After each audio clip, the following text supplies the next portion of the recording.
Opinions and stories around the game we love, told by your favorite storytellers. Stay up to date with all things cricket. Subscribe to CricBuzz's YouTube channel and press that bell icon now. हमारी credible advice of the day आज जो है powered by CreditBee loans any time anywhere, वो है ऋषभ पंत के लिए। वीरू, ऋषभ पंत ये I think एक तो बाहर शायद अगर कप्तानी का ले रहे हो वो अलग बात है, पर जो शेप्स में भी वो घुसते हैं, जब आप देखते हैं बड़ी बड़ी शॉटें, हर बॉल पे जैसे बड़ी शॉट, क्या आपने ऑब्जर्व किया उनको देख के इस पूरे टूर्नामेंट? आई थिंक ऑब्जर्वेशन एक ही है कि उनकी ईगो कहीं ना कहीं आड़े हाथ आ जाती है। पिछले मैच में तो पक्का, और पिछले में नहीं, वो बहुत सारे मैचेस में देखने को मिला है कि वो मतलब ये सोचते हैं कि अगर कोई स्पिनर आया है तो उसको बस उसी ओवर में खत्म कर दे, मार दे। तो मतलब बाकी का भी तो मैच पड़ा है, बाकी के भी तो बॉलर हैं, उनके लिए भी तो बचा लो थोड़ी सी मार। तो मेरे ख्याल से वो कहीं ना कहीं उनको मैनेज करना पड़ेगा कि भाई सिचुएशन के हिसाब से अगर तो आपने 2 छक्के मार दिए हैं, खैर मैं गलत आदमी हूँ ये बोलने वाला, मैंने भी कभी स्पिनर को छोड़ा नहीं वैसे, लेकिन फिर भी आप एडवाइस तो दे ही सकते हैं ना कि जो हमने गलतियां की भाई तुम मत करो। सही बात है। तो एक स्पिनर आता है तो उसको वो शायद खत्म करने को ही चले जाते हैं, तो वो शायद उनको सोचना होगा कि यार अगर मैं अंत तक रह जाता हूँ तो मेरे पास चांस है कि मैं तेज गेंदबाज को भी बढ़िया मार सकता हूँ और मैं स्पिनर को तो मारता ही हूँ। तो वो कैलकुलेशन थोड़ी वो करें।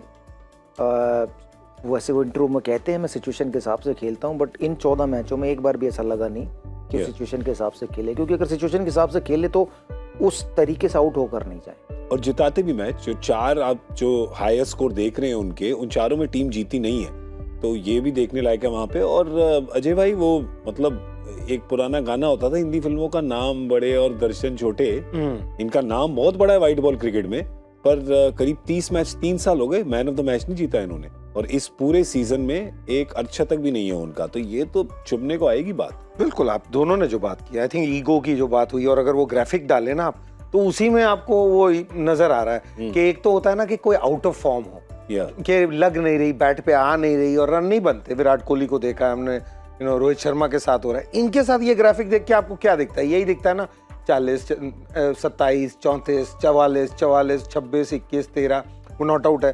तो ये नहीं है कि आप अच्छा नहीं खेल रहे या आपका टाइम खराब चल रहा है। जो वीरू ने बात की, आई थिंक वो है कि ईगो एक एक कई बार होता है कि आप पुश कर रहे हैं एनवेलप को अपने आप को बेहतर करने के लिए, और कई बार ये होता है कि आप कहते हैं नहीं यार मेरे को ऐसे खेलना है।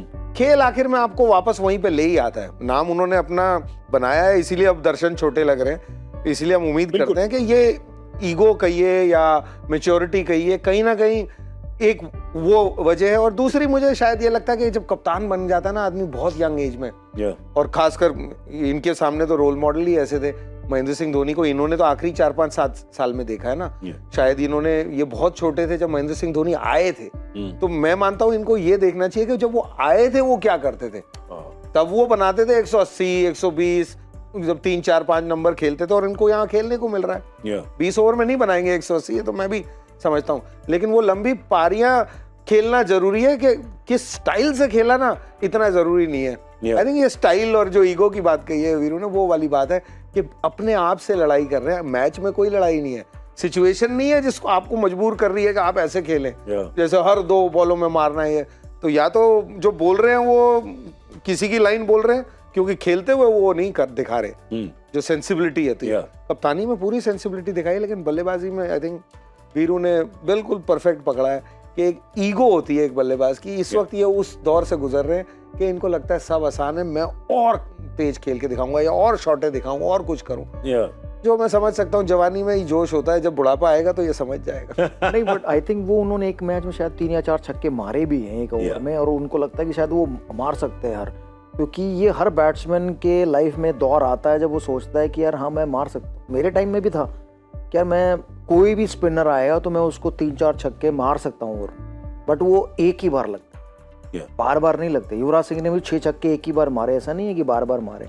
हाँ, वो 2 या 3 छक्के उन्होंने जरूर मारे हैं ओवर में बहुत बारी, लेकिन वो भी कैलकुलेट करके मारे कि यार अब जरूरत है ही हर बॉल घुमाने की, तो वो 3 छक्के 2 छक्के मार रहे हैं। पर लेकिन ये तो 15 ओवर से पहले ही वो ईगो पे आ जाते कि नहीं मैंने इसी ओवर में खत्म कर देना है स्पिनरों को, तो वहां पर आउट होके जाते हैं ना, तो फिर नीचे प्रॉब्लम हो जाती है। क्योंकि वो पॉल ने भी वैसी बल्लेबाजी नहीं की जिसके लिए वो जाने जाते, उन्होंने भी 1 या 2 मैचों में ही परफॉर्मेंस दी है।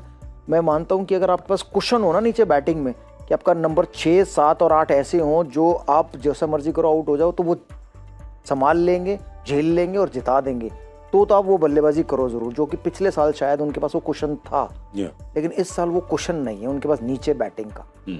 तो एक मैच तो शायद अक्षर पटेल और शार्दुल ठाकुर ने जिताया है, अगर वो भी हारे होते तो आज ये लड़ाई, ये चर्चा हम नहीं कर रहे थे, क्योंकि ये ऑलरेडी बाहर हो चुकी होती दिल्ली। तो ये समझना होगा कि भाई एक ही मैच तो है सीजन का बचा हुआ जो मैं as a Rishabh Pant, as a batsman वो जिताऊं अपनी टीम को और क्वालिफाई करूं। क्योंकि अगर आपका फ्रेंचाइजी आप पे इतना भरोसा जताता है, आपको कप्तान बनाता है, सबसे ज़्यादा आपको पैसे देता है, तो आपका भी फर्ज बनता है कि एटलीस्ट आप सीजन में 2 या 3 मैच जिताएं।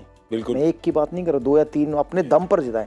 क्योंकि जब आप बैटिंग करते हो ऐसी बैटिंग करो कि आप कंट्रोल करो, खत्म करके जाओ मैच, और वो कर सकते हैं, बट सिर्फ क्या है, माइंड है।